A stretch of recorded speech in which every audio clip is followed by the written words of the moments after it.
So we will just move right on to our last presentation by Kate Skaggs with Resilience Action Partners.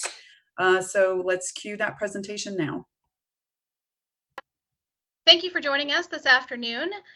This is Wendy Shaw from FEMA Region 10, and today we're going to talk about leveraging the power of story for local mitigation action in Oregon. And joining me today is Brian, Karin, Laura, and Kate. And Brian, go ahead and take it away. Thank you, Wendy. Yeah, this is Brian Eberhardt. I'm emergency manager and project manager for the Multnomah County Drainage District in Portland, Oregon. And through FEMA's other great work in the Pacific Northwest, we've had this idea of using storytelling and stories from our community in the Portland area as tools to raise awareness about flood risk and our levee system. The project we created is called Life Along the Columbia, Stories from Behind the Levee, and we're aiming for a summer to fall public release of this. It is our hope that by sharing people's personal connection to this place and illuminating what the levees protect, the people will be more likely to take action. So, through a public event in August of 2019, we collected stories from 17 volunteer participants. Today we want to share a part of Sunny Simpkins' story. She's the Deputy Director of Planning, Policy, and Finance for MCDD.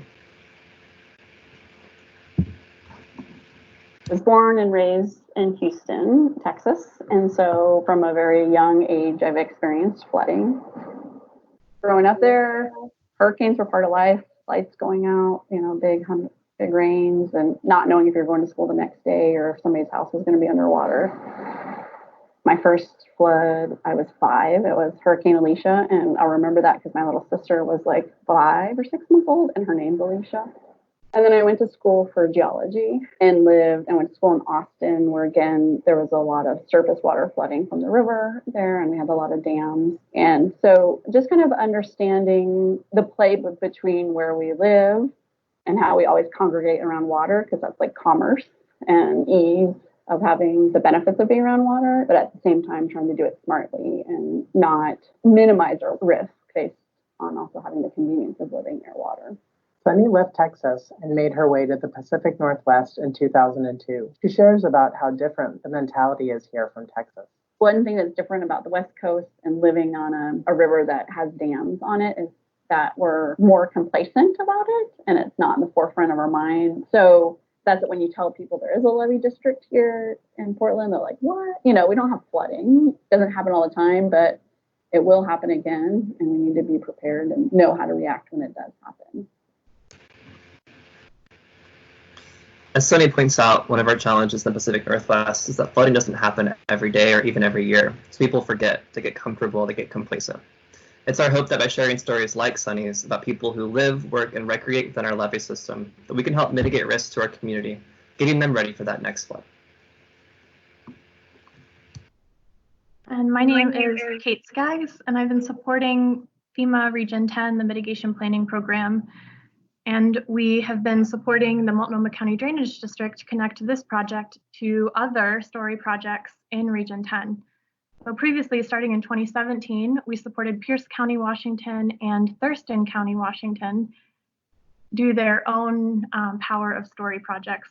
And so this information will be posted between now and next January for you to take a look at their projects as well.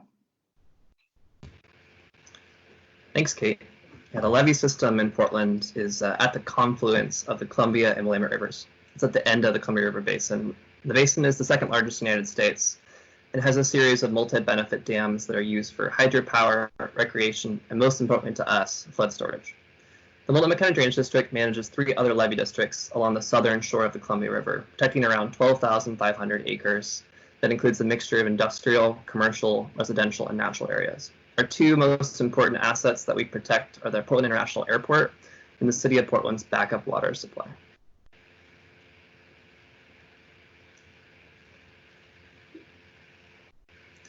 MCDD exists to enhance community safety and support the region's vitality by doing the following. We reduce flood risk through levee and drainage maintenance. We have 12 pump stations and 27 miles of levee that we maintain. We prepare for and respond to emergencies and learn from them, and then build upon partnerships to support that work throughout our region. I'm going to pass it over to Karin to talk a little bit more about our flooding history here in Portland. Thank you, Brian. This is Karen. So over the last 100 years, the area we serve has experienced 5 major flood events in the 30s, 40s, 50s, 60s, and most recently in 1996, which was declared a statewide federal emergency. The city of Vanport, however, was built as a temporary housing project in the managed floodplain to support the shipbuilding efforts during World War II. At its peak, over 40,000 people were crammed in 650 acres. Community stories shared now describe how workers would rotate day and night shifts because there weren't enough beds for everyone. After the war ended, discriminatory policies such as redlining made it very difficult for people of color to live or purchase homes in many areas of the city. As a result, many African Americans remained in Vanport after the war ended. In 1948, on Memorial Day weekend, a railroad embankment on the western part of the system breached, and the entire city was wiped away in a matter of hours. Over 18 people lost their lives. While Vanport happened over 70 years ago, the flood risk is still very real today. We see high water events persist in the spring, which now threaten vulnerable, unhoused communities that often camp in low-lying areas. The power of story helps us to build relevance, understand how to encourage awareness, and empower self-preparedness in our communities.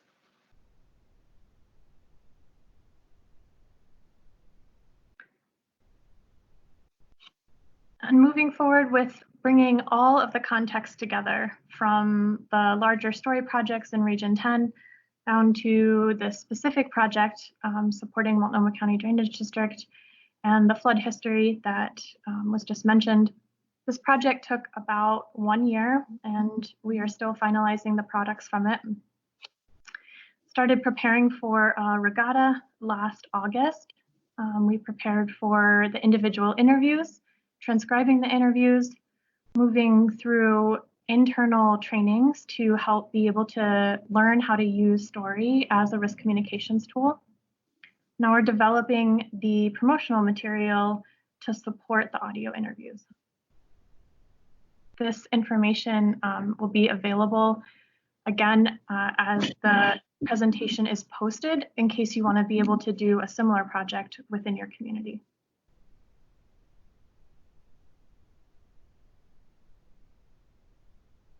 So these are some of the photographs that were captured during the Columbia Slough Watershed Council Regatta event that MCDD hosted in the summer of 2019. And the Columbia Slough Regatta is an annual festival hosted by the Columbia Slough, a local nonprofit organization that invites over 400 community members to learn about and celebrate the Columbia Slough through canoeing and nature-based activities. The Columbia Slough actually runs parallel to the Columbia River and is within the managed floodplain and falls within the area that the district manages and maintains. At the event, we hosted a storytelling booth to collect stories of people who work, recreate, and call the managed floodplain home.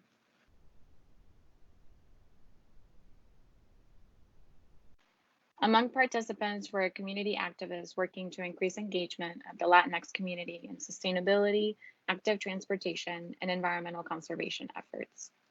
Mauricio, pictured on the slide on the top left, has volunteered as a paddle team member with the Columbia Slough for over 5 years, leading paddle trips with communities who had never experienced a watershed before and increasing outreach to the Latinx communities. He shared how important it was for agencies not only to invest in, but also prioritize public education efforts to empower communities to self-prepare and understand how to respond to emergencies. On the top right, we see Ubaldo, who grew up in Mexico City and is now an organizer at the Columbia Riverkeeper. He was unaware of the flood protection systems MCDD managed until a recent event and encouraged MCDD through his own story to think about how to manage infrastructure in ways that consider the impact on the environment, which in turn impact communities, their health, physical, and mental well-being. A group of local organizers called the ABC, or Andando en Bicicletas y Caminando, which translates to walking and biking together, shared their experiences participating in MCDD's annual Bike the Levees event earlier in the year. In the spring, they rode with over 60 community members and toured the levee system by bike to learn about the history of Vanport and the way in which MCDD manages its infrastructure. All of these stories allow us to understand our community's values, their experiences and perspectives, and to share the work that they do. Now we're going to play a short clip of a conversation among the ABC group at the Regatta event.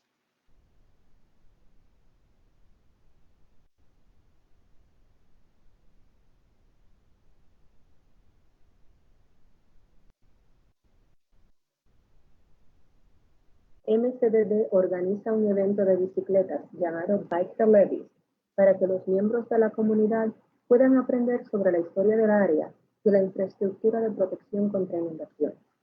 En la primavera del 2019, los miembros del grupo ABC se unieron a más de 60 miembros de la comunidad en un recorrido por el sistema de picos. La ruta incluyó una presentación de Ed Washington, quien vivió en la ciudad de Vanport hasta que su familia perdió todo por la inundación a la edad de 10 años. Él estaba niño cuando pasó ese evento, nos iba explicando qué es lo que había aquí, lo que había, que era fábricas, tiendas donde él se acordaba. Para mí personal me conmovió y yo nunca había visto fotos de qué tan grande fue la magnitud de ese desastre. De esa información y así poder tenerlo en mente. Esperemos que nunca pase, pero pues nunca, tampoco nadie sabe si se va a pasar o no va a pasar. Muy útil la información y así tenerlo en mente y tener algo listo para si llegue ese caso. A mí me da miedo más, porque como siempre ando por acá cerca, vivo cerca y es donde voy a comprar. Cuando se desbloquea a mis hijas las fotos, ellas están como, ¿va a volver a pasar? Y son conscientes de que nunca, que ni en la escuela le habían dicho de eso, ellos no lo sabían. Es muy impresionante las fotos, de que nadie quiere que pase otra vez, pero estoy mirando que la documentación de 1894, 1933, Vanport en 98, 96, 64, Navidad, 96, y hasta reciente 2017 ha habido actividades del agua que se ha inundado mucho. He escuchado mucha gente que se está nervioso, tiene ansiedad de un terremoto que va a pasar a Polen. Siento que sí, eso es algo que tomar a cuenta, pero se me hace que una inundación es más posible que un terremoto.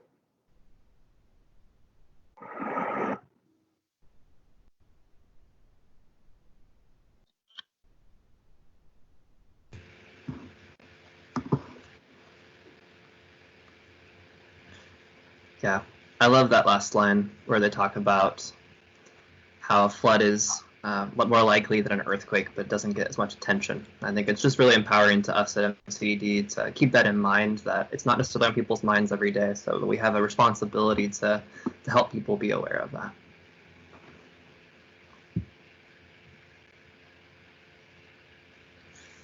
So we collected, as I mentioned earlier, 17 participants' stories, and we edited them down to about 8 that we're going to be releasing this coming fall in a flood risk outreach campaign, and kind of in preparation for next year's flood season. We anticipate sharing these stories at virtual events in our community and like this, as well as through mailers to our landowners and through social media. Here are a few samples of our current materials. Listed in this picture, we have Sunny, who you saw earlier, Colin Rowan, and Jennifer Starkey. Next slide. One of the important themes for the regatta this year that we co-hosted was the Slough is for all. It's the goal of encouraging people from all backgrounds to enjoy nature in their backyard while reducing barriers like access and language through recreation. As a part of this event, we held levee and pump station tours to help people to see how our work impacts and ties into the natural areas that they care about within the urban area of Portland. And our overall, all of our stories have some sort of connection to either living, working, or playing, and often the people share all 3 of those together in their stories.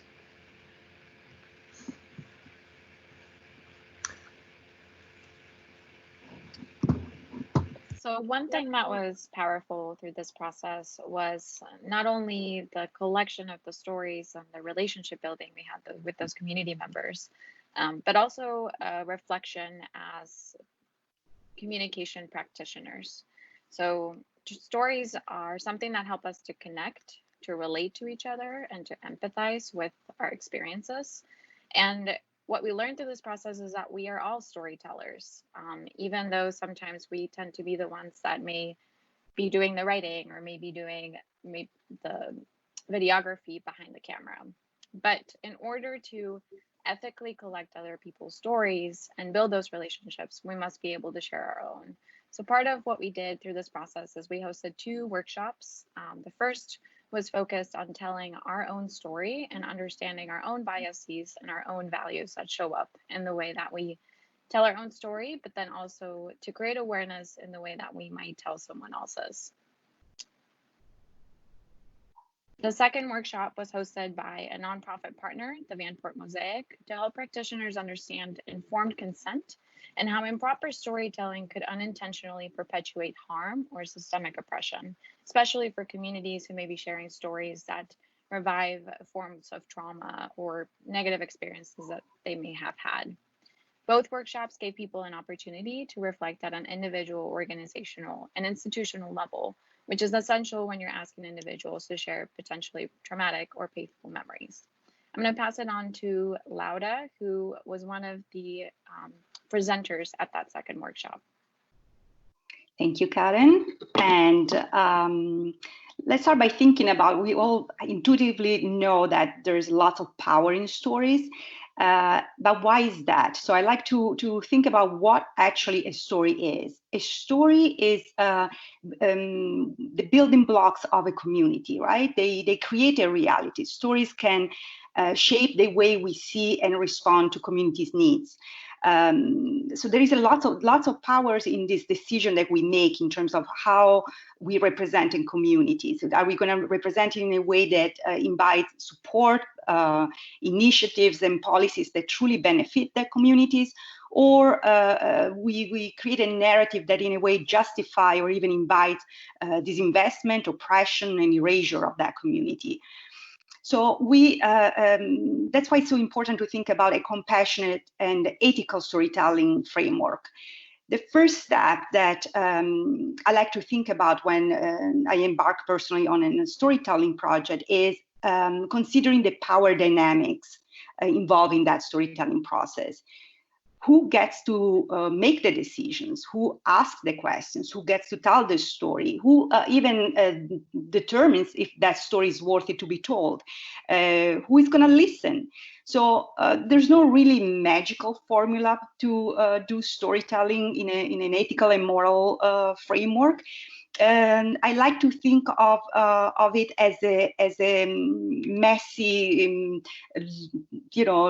a continual decision-making process. Is a series of questions that you constantly have to ask yourself and your team. Again, it's messy, it takes lots of time, it involves vulnerability, and it involves mistakes and feeling uncomfortable. And I think that is one of the main reasons often we avoid this whole reflection. And we tend to go back to the more traditional transactional model of getting stories in a kind of in an extractive way. We go out, we need the story for our own purpose, no matter how positive it is, it's still extractional. We tell a story about, in one way, about that community, and we parachute ourselves in communities we often don't have any relationship with, and so we don't have any understanding of. So a more ethical and compassionate framework is one that, first of all, it has to be embedded in all stages of the project and not being an afterthought. We want to think of the questions that I started with from the design stage, and then to think through as we collect stories and then we share them and publish them, and even a step that we often forget of, which is how we're going to archive them and preserve them. So we advocate for a relational framework that holds space for stories, tells stories with and not about, and again, it's a place where we honor and acknowledge people's experience, and we celebrate their strength and their resilience. we often talk about the legal aspect of storytelling, right? We talk about the informed consent, and we have all our paperwork ready to go, and that is critical, obviously. But think about that, the informed consent process also from a moral, ethical standpoint. That document and our commitment to preserve the dignity of our communities and to elevate their experience, that is what that document is about. And so it's a human relationship, right? And I like to remind myself and all of us working with stories that just because something is legal doesn't mean it's right and we should do it. So go in with your heart and let's tell two stories together. Thank you, Laura. It's been a great year working with FEMA and Vanport Mosaic on this project, and we're excited about the next steps and continuing the momentum going forward for through our Fall 2020 Flood Awareness Campaign, by weaving stories and risk communications into our hazard mitigation plan that we're doing for the first time, and by continuing to build on these relationships and partnerships, like with the Vanport Mosaic, to help our community ultimately be better prepared for the next major flood event. So to sum up the project and our experiences with the workshop, we wanted to share a few kind of closing thoughts from the project perspective.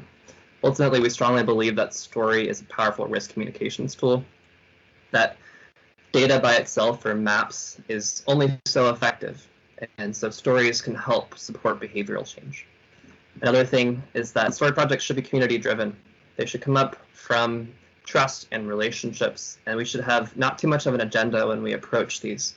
The questions that were asked by the interviewers to them was to keep them open-ended, to see what people wanted to share and to learn what people cared about in our community.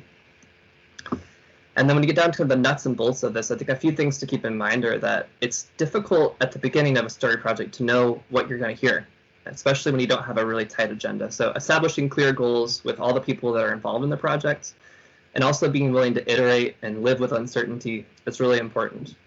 Also, to do informed consent, like Laura talked about, and so did Karen, it takes extra time. So you should plan on it's taking longer than maybe is your ideal, keeping that in mind. And lastly, we wanted to say that part of ethical storytelling and working with partners and local community leaders is, we should be elevating their voices and not trying to broadcast our own. And we should also be compensating people. In this case, we gave everyone who told us their story an emergency kit to walk away with, just as a little thank you for giving us something of themselves.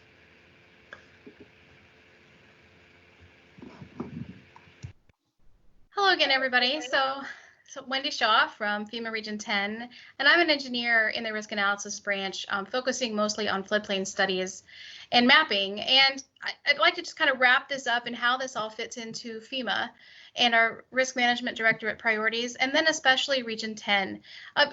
Our goal in Region 10 is to translate those priorities from our headquarters into action by getting to know our communities. And this storytelling and the way of capturing people's personal information about flood especially is a great way to do that. And communications and outreach is definitely part of developing those hazard mitigation plans. As Brian mentioned, they're working on updating. So at Region 10, we try to focus on some creativity within that risk map process.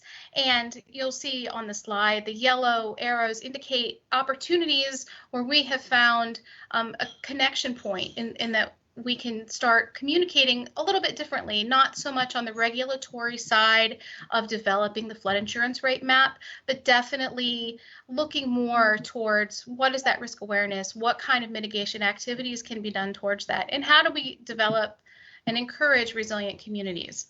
And so as you can see, we at discovery, at scoping, and of course the multi-hazard risk assessment, so when we're expanding beyond just a flood study. And then, of course, the resilience workshop, which is where this project with MCDD really got going, was after the 2018 Multnomah County Resilience Meeting.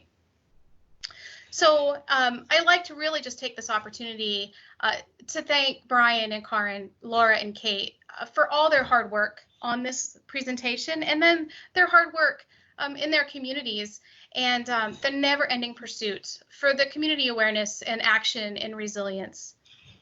Thank you so much for attending this presentation.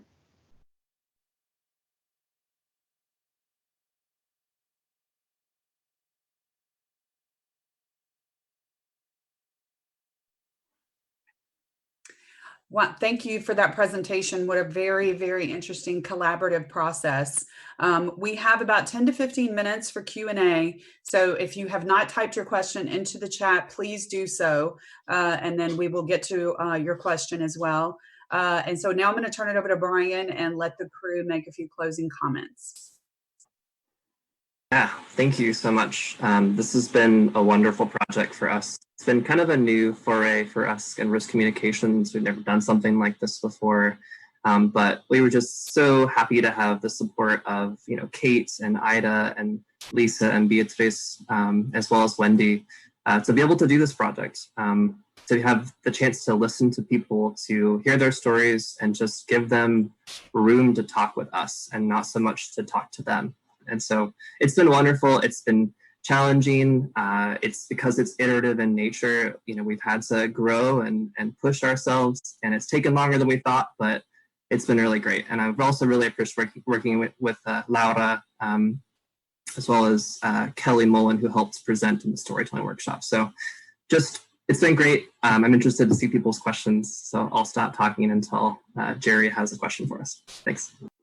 So we do have one question in the chat from Brian Jones asking, what are examples of what you saw where a story intentionally or unintentionally perpetuated an inequity or injustice or otherwise broke the ethics guidelines?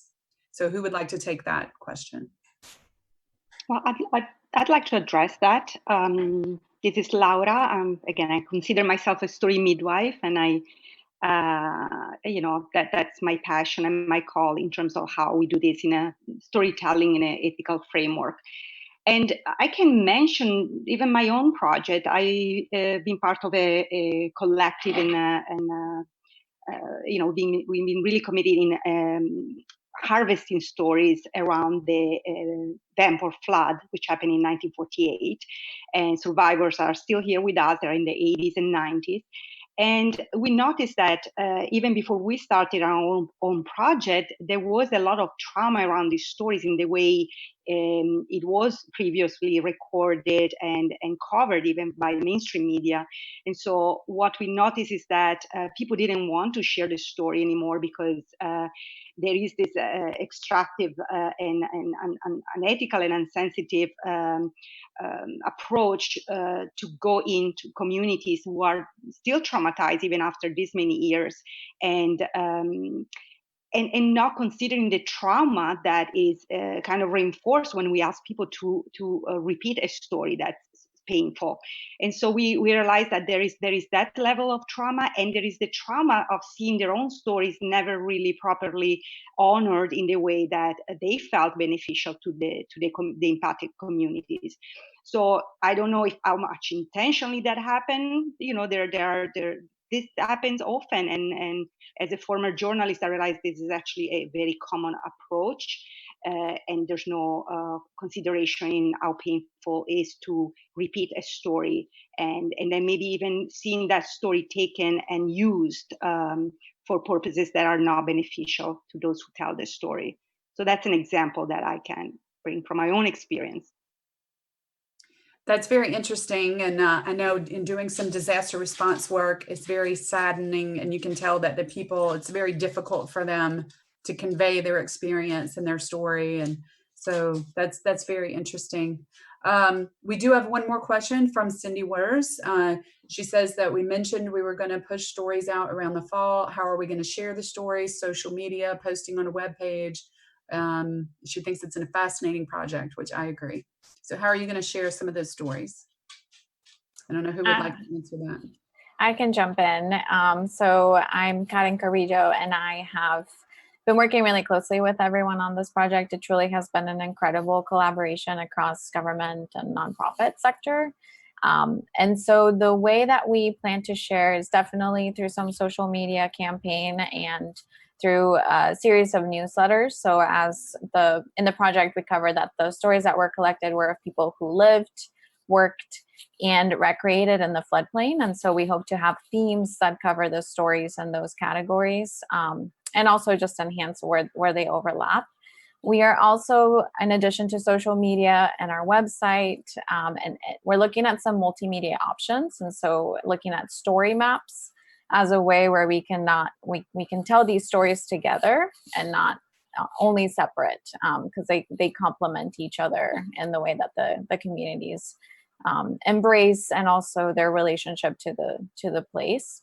And then we have been talking about having, some of the public meetings that we host, having some kind of wireless free headphones that we can actually present. And some of the demographics in our service area are also a little bit older. And so trying to have technology that is accessible to them, where, people who may not have access to a computer or may not be able to engage with that material, we can actually bring the material to them and share those stories that way. Okay. Could you post your website in the chat, and that way everyone can maybe bookmark that and look out for some of those messages? Would that be okay? Yeah, I would be happy to do that. Great. And then Cindy had another question. She says, the folks that spoke to you with their stories, did any of those people share anything about how they have mitigated or prepared for future disasters? It's a good question. I'm trying to think about the different stories. I know you only got a clips of a couple of them. Most of what I heard was an encouragement for us to make sure that these are folks that are aware, and they just want to make sure their communities are aware too, and that for us just to keep going and doing more communications and reaching out to these various leaders. So I heard that more than I heard specific mitigation actions. Where we live and work is protected by almost a 500-year flood event level levee. So it doesn't flood a lot. So it's just hard to keep it pressing for people. But there is local flooding that happens. And so I think I didn't hear a ton of that, but I heard just yes, we want more. Keep telling us more information, getting into our community. Anyone else want to add to that? Yeah, Brian, I think, from one of the clips that were played from the ABC group and the group of Latinx leaders, there was an interest in having focus groups where people could learn more about the history of flooding. And, one of the projects that we've been working on is delivering some classroom curriculum around flood awareness. And that includes a physical flood model that simulates floods and ways of mitigation. And so when that was shared with them, they were very interested in having a more holistic understanding of the flood risk and ways of mitigating. So we would probably look to, one of the beauties about the storytelling piece and the approach of having an ethical storytelling approach is that it really focuses on relationship building. And so this was really an introductory opportunity for us to learn about people's understanding and history with this place, but it isn't where we're going to stop. So after the release of those stories in the fall, we hope to be able to continue those conversations with those individuals and groups. It also helped us expand our understanding of what mitigation is. So it's not just a structural solution, but it's also education and awareness, things like preserving natural floodplain functions, but also social cohesion. So events like the Regatta and bringing people together to talk about personal and lived experiences. If we're looking at opportunities for investment in mitigation, that social cohesion is a really big component of that. So just trying to get more creative about what a mitigation actually means. Very good. That's interesting. Very good. So we have another question that is asked by Anna Sarah Lobet. I'm sorry if I just butchered your name. It says, for this particular community, what have been the main changes in policy or local mitigation actions coming from the storytelling project? So have you seen any mitigation actions directly from this project? Maybe too soon? I don't know. That was what I was going to say, more or less. So this is almost the first time that anyone outside of our project team has heard this. So I would say at this stage, we're more in we've built the relationship, we've heard the stories, we've created products, and this fall we intend to get the word out more. So it's early stages. That being said, it is one of our intentions, and I have one of the 8 stories that will be shown eventually. And it is one of our intentions just to like hear from people and have their words incorporate into our mitigation plan. So the number one thing I would say is just that I heard was keep doing more of this, keep communicating more often, help us to be aware so that we can take action. So I think it was just sort of identifying there is a gap in our communication, not that we're not doing anything, it's just that we can do more. And so that's helpful for us to bring back to our leadership and say, people want to hear more about this. Let's get the word out and let's fund that as well. Yeah, well, that ties directly to the next 2 questions, which are related. Dennis Dixon asked, how does a community get their stories recorded? And Janelle Santos was asking, are there plans to expand the storytelling process to other parts of the nation? Well, Dennis Dixon is actually our point of contact for the Pierce County storytelling. So he may be asking for someone else, but it is reaching out to either your state risk map coordinator, your state national flood insurance program coordinator.